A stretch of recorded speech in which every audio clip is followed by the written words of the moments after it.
நல்ல ஒரு ஷாட் தூக்கி அடிச்சிருக்காரு கார்த்தி. 6. ஸோ ஃபர்ஸ்ட் மேக்ஸிமம் வந்திருக்கு டீம். ஃபுல் டாஸ் கரெக்டாக கனெக்ட் பண்ணியிருக்காரான்னு பார்க்கலாம். 6.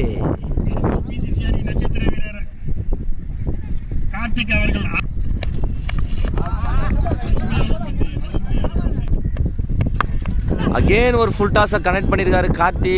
மேக்ஸிமம்